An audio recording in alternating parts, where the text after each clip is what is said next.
এতদিন তো গায়ের ধুলোটাই দেখলে কাজ করে আসার পর, তো আজকে দেখো টাকাটা দেখো, দিনে ক টাকা করে কামাই, তো এটা তোমাদের জানা অত্যন্ত জরুরি। কালকে দুটো ঘর করেছিলাম, তো দুটো ঘরে 13 বাই 12 ঘর, তো 13 বাই 12 ঘরে 15 টাকা করে স্কোয়ার ফুট দুটো ঘর করেছিলাম। তো একদিনে ক টাকা কাজ করেছিলাম ভাবো। তো আজকে অনেক টাকাই কাজ করেছি, তো আমার মোটামুটি অনেক টাকাই দিনে হয়। তো তোমরাও কাজ করো, আর আমার ফেসবুক ইনস্টাগ্রাম এটা আমার শখ, এটা আমার কোনো পেশা নেই। তো আমি শখের জন্য করি, যে পয়সা পেতেই হবে তার কোনো মানে নাই। তো আমার ভিডিও করতে ভালো লাগে, কিংবা তোমাদের সাথে শেয়ার করতে ভালো লাগে, তোমাদের সাথে থাকতে ভালো লাগে, তাই আমি ভিডিও বানাই। কারণ আমি একটা ভালো ভালো কাজ করি, টাইলসের কাজ করি, তা ভালো টাকা ইনকাম আছে আমার দিনে। তো তাও তোমাদের সাথে আমি ফেসবুকে ইনস্টাগ্রামে মানে থাকতে চাই, মানে সম্পর্ক বড় করতে চাই। তো আমার ওইটা হচ্ছে আমার পেশা না, ওইটা হচ্ছে আমার মানে ভালোবাসা। তোমাদের ভালোবাসায় আমার ভালো লাগে, তাই আমি ভিডিও করি। তো ওইটা কোনো ম্যাটার নেই, আমি কোনোদিন ভাইরাল হতে পারবো কি তা জানি না, না হতে পারলেও কোনো আমার আফসোস নেই, কারণ আমি একটা যথেষ্ট ভালো কাজ করি, আমার এটাই অনেক। আর তোমরা যে ভালোবাসা দাও ফেসবুক ইনস্টাগ্রামে, আর ভালো ভালো লাইক কমেন্ট শেয়ার করছো, তো কমেন্টগুলো আমার খুব পড়তে ভালো লাগে, তাই আমি ভিডিও বানাই। এটাই বলার উদ্দেশ্য ছিল। তো কন্টেন্ট মনিটাইজেশন অপশনটা দিয়েছে আমায়, তো ওইটা দেখো আমি খুব খুশি। কারণ আমার কোনো শখ নাই যে আমি ওইটাই যে সফল হতে পারবো কি পারবো না, সফল হতে পারলেও কোনো ব্যাপার নেই, না হতে পারলেও কোনো ব্যাপার নেই।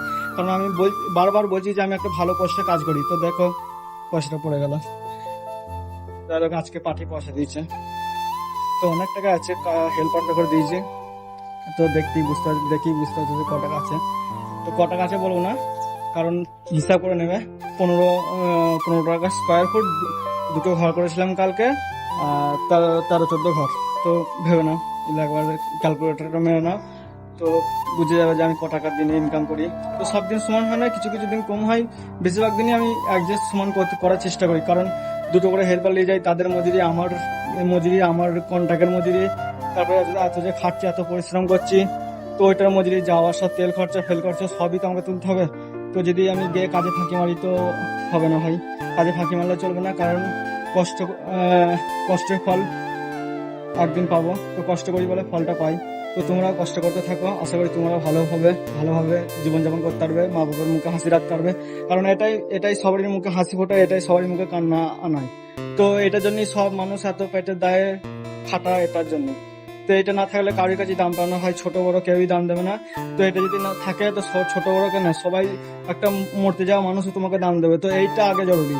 তো এইটা তোমরা কমাতে শিখো, তাহলেই বুঝে যাবে যে এটার কত মূল্য আর এটা কত দাম। তো আলতু ফালতু পয়সা না খরচা করে পয়সার দিকে ধ্যান দাও, পয়সার দিকে যেখানে সেখানে না ফুটিয়ে বাপ মায়ের মুখে ফাঁসি ফোটানোর জন্য তুমি পয়সা ইনকাম করো। আশা করি তুমি জীবনে সফল হতে পারবে, বাপ মায়ের কাছে ভালো ছেলে হতে পারবে, বউর কাছে ভালো স্বামী হতে পারবে, শাশুড়ির কাছে ভালো জামাই হতে পারবে। তো এটাই বলার কর্তব্য ছিল, আর এটাই তোমাদের বুঝাতে চাইলাম যে এটাই সব, টাকাই হচ্ছে সব, টাকাই হচ্ছে সম্বল মানুষের। তো এইটা না থাকলে কারোর কাছে দাম নেই, পকেট ফাঁকা। তো ভাই বাজারে গেলেও কেউ 10 টাকা দিলেও 10 টাকা দেবে না, বলবে যে তুই তো তোর তো হাত পা আছে, তুই করে খেতে পারিস না। কারণ এটাই বলার উদ্দেশ্য। তো সবাই কষ্ট করো, সবাই একদিন ভালো ফল পাবে।